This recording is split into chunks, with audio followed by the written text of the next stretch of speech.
Hello and a big welcome to this podcast series with Sumeeth, and this is Isha here. So we will do a myth busting session here where Sumeeth will talk about the frequently asked questions in Agile and mostly the myths that have been growing around Agile mainly. So Sumeeth, often this statement gets thrown around a lot in Agile, like a sprint backlog can change during a sprint. What's really your take on this, please? Yeah, Isha, this is some question which actually comes to me during my workshops, that the sprint backlog can't change or it can't change. Now see, it's very important for us to understand what sprint backlog is first of all. The general perception for the sprint backlog is a development team during the sprint planning, they will pull the work from the product backlog and they'll commit to that. This is a sprint backlog according to them, I'm sorry. Now, if this is the case, now you're actually committing to the scope. Now, if you're committing to something, the change is always resistance. Now, if we take another look at the sprint backlog, now sprint backlog, it is your goal for the sprint and the work that you forecast. Sure. Now, when we say work that we forecast, it actually gives you flexibility. Now, the events that we have, like a daily scrum, where we usually make a statement that daily scrum is for the development team, where they inspect their progress towards the sprint goal and they adapt to that particular day plan, which very well says the sprint backlog can change. Now, whenever you actually pick some work and you start working on that, you might get some insight. You might need to do some work which you never planned for that. As we are into complex zone, we cannot plan our future, or we cannot plan the future work for a sprint also. So it can evolve.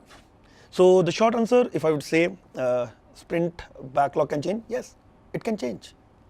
It can evolve, it can change. So Sumeeth, I really get the smell of this, one of these core Agile values here, which is responding to change instead of following a plan. So if this is one of the grand values, then why is there so much of resistance to change if it is happening within a sprint? So Isha, I was actually talking in the previous question that you asked me. See, as a team, as a development team, if we are committing to the scope, and if there is a change from the business in that, there's always a resistance because business goes with the commitment. Now, why there is a resistance? Because usually people take this practice where they will not come up with the sprint goal at all. Okay. And they'll just take the work, and what is the goal of the sprint? To deliver that work. Now, if some business comes with a business opportunity, the first step back happen is, no, we cannot take the work because we'll not be able to focus on this particular sprint deliverables. That's where the resistance comes. But if you see that okay, if we start the sprint with the goal, that okay, this is a goal, and we commit to that goal, and we keep our scope flexible, why not? We can actually accept the change, we can respond to change, and respond to change doesn't necessarily mean that okay, yes, we have to change something within the sprint. If it can wait for the next sprint, why not? But we are here to serve business. If business sees an opportunity which has to go to the market, yes, we have to accept the change. Now, when we have to accept the change, we should really be particular about if this change going to disrupt or can obsolete our sprint goal, then as per Scrum, we have to cancel that sprint. No doubt product owner has to take a call on that. Cancel the sprint, plan for the next business opportunity, and start your sprint. Okay. So I'm really curious here, like since you mentioned like the scope can change. So if the scope itself can change, what is it exactly that the development team is committing to? So, as I mentioned again, it is the goal.